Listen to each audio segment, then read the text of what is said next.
नमस्कार, आप देख रहे हैं सिटी पोस्ट। मैं हूं अभिषेक मिश्रा। क्या बिहार डिजिटल इलेक्शन की ओर बढ़ रहा है? संकट के काल में अचानक ये सवाल बिहार के सियासत के केंद्र में आकर खड़ा हो गया है, और इसलिए खड़ा हो गया है क्योंकि खुद बिहार के डिप्टी सीएम सुशील कुमार मोदी लगातार इस बात का जिक्र कर रहे हैं। हमारे साथ हैं जेडीयू के प्रवक्ता और कदावर नेता हैं राजीव रंजन जी। हम इनसे समझने की कोशिश करेंगे कि क्या बिहार में डिजिटल इलेक्शन संभव है और क्या वाकई बिहार में डिजिटल इलेक्शन की ओर बिहार बढ़ रहा है।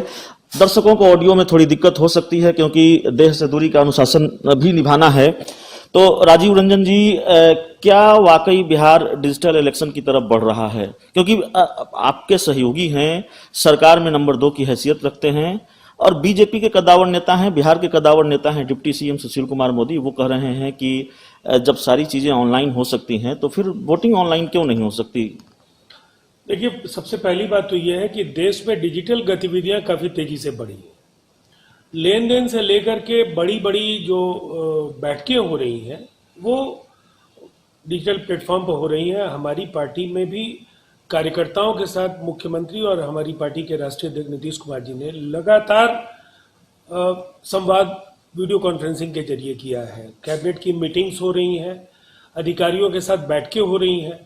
तो स्पष्ट है कि कहीं ना कहीं देश के अलग अलग हिस्सों में जो आज जिस रफ्तार के साथ डिजिटल प्लेटफॉर्म की गतिविधियां बढ़ी हैं, तो आने वाले समय में जो परिदृश्य होगा वो पहले की तरह नहीं होगा। कई परंपरागत जो तौर तरीके हैं वो बदलते दिखेंगे, लेकिन चुनाव एक बड़ा मसला है और विमर्श के लिए सभी राजनीतिक दलों के समक्ष ये प्रश्न आए, लोगों की प्रतिक्रियाएं क्या हैं, और तब भारतीय निर्वाचन आयोग को दलों की राय के आधार पर एक बड़ा फैसला लेना पड़ेगा। तो मुझे ऐसा लगता है चूंकि ये चुनाव अभी इसी वर्ष होने हैं और आधा वर्ष निकल चुका है, तो कई तकनीकी जो औपचारिकताएं हैं और इस पर एक व्यापक सहमति, तो बहुत आसान ये राह नहीं दिखती है, लेकिन एक अच्छा आइडिया है।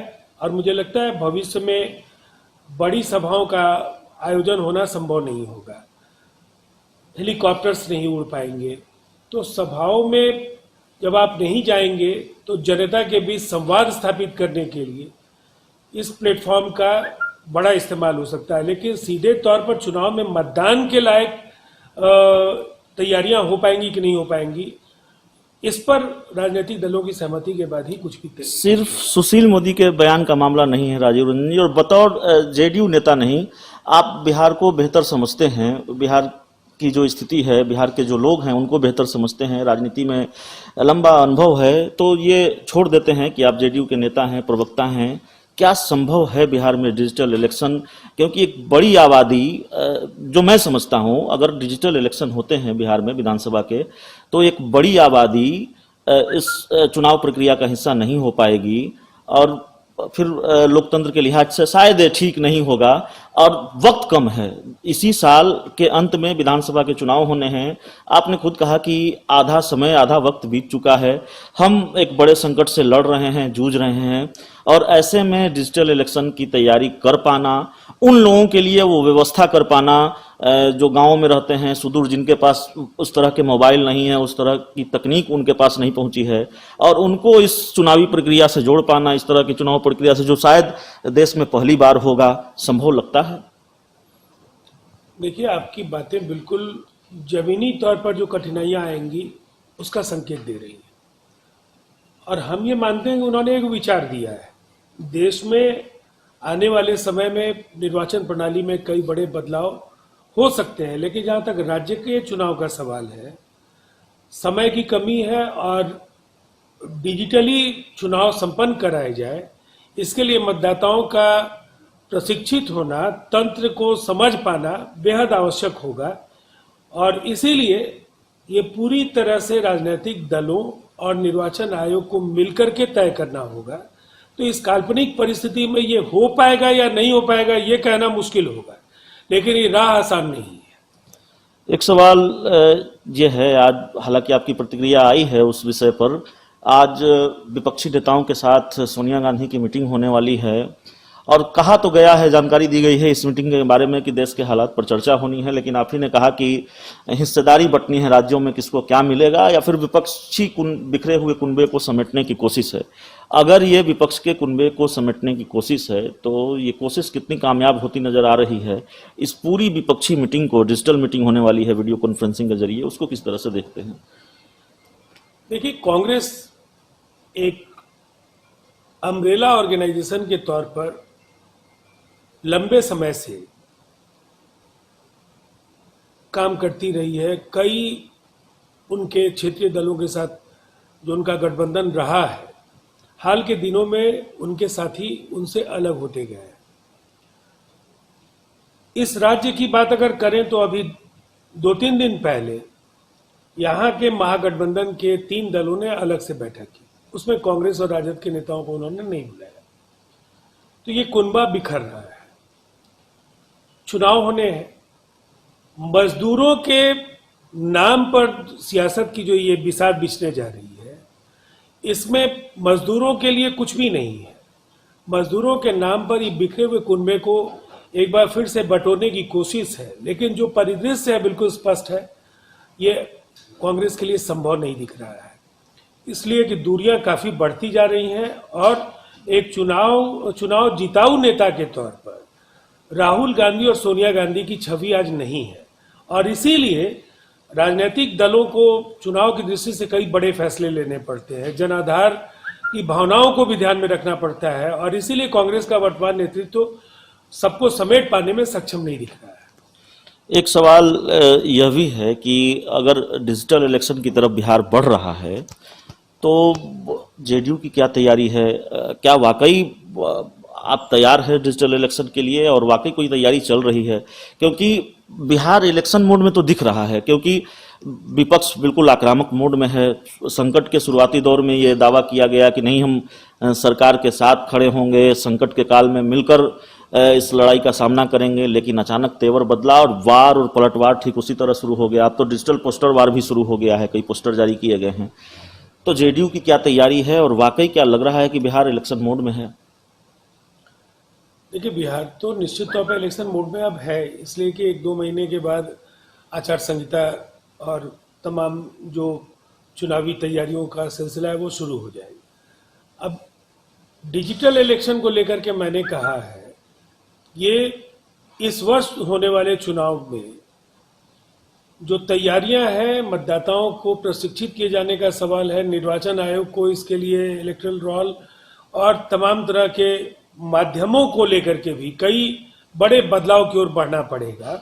राजनीतिक दलों की सहमति सबसे महत्वपूर्ण है, इसलिए मुझे बहुत आसान ये रास्ता नहीं दिख रहा है, लेकिन ये भविष्य के लिए कहीं ना कहीं एक संकेत जरूर हो सकता है, इसलिए कि डिजिटल प्लेटफॉर्म जीवंत हुआ है, गतिविधियां काफी बढ़ी हैं, और आने वाले समय में हम ये कह सकते हैं कि जब लेन देन की पारदर्शिता से लेकर के तमाम तथ्य सामने आए हैं, तो चुनाव को भी ज्यादा पारदर्शी तरीके से, और हिंदुस्तान जैसे बड़े देश में जहां विविधताओं का राष्ट्र है, वहां इस तरह से इलेक्शंस अगर होंगे तो हो सकता है जनादेश सही तरीके से निकल करके आए। एक आखिरी सवाल है हमारा, राजीव रंजन जी। सवाल यह है कि जब संकट आता है किसी भी राज्य में, जब संकट होता है तो जाहिर है उस सरकार की चुनौतियां बढ़ जाती हैं। चूंकि बिहार में इस साल विधानसभा के चुनाव होने हैं, तो क्या सरकार के लिए ये दोहरी चुनौती है? एक, कोरोना के मोर्चे पर लड़ना है, संकट के मोर्चे पर लड़ना है, और दूसरे उस संकट को लेकर जो तमाम तरह की दिक्कतें आ रही हैं, तमाम तरह के मुद्दे आ रहे हैं, जो मसले आ रहे हैं, चाहे वो छात्रों का मामला हो, मजदूरों का मामला हो, बिहार में कोरोना से लड़ने के इंतजामों का मामला हो, तो क्या ये दोहरी चुनौती है सरकार के लिए, जेडीयू के लिए? इसको लेकर विपक्ष बहुत आक्रामक है, और इससे कितना? बिहार में तो विपक्ष केवल इलेक्ट्रॉनिक चैनल्स में है, सोशल मीडिया में है, जमीन पर तो विपक्ष का पता नहीं। लेकिन इसमें हमारी जिम्मेवारी ज्यादा बढ़ जाती है, और नीतीश कुमार जी का जो ट्रैक रिकॉर्ड है, 2006 के कुशा बांध त्रासदी से लेकर आज तक राज्य में जब भी कोई संकट आया है, उन्होंने अवसर में उसे बदलने का काम किया। आज बिहार एक टर्निंग पॉइंट पर खड़ा है। पूरे देश के प्रवासी राज्य में लौट रहे हैं।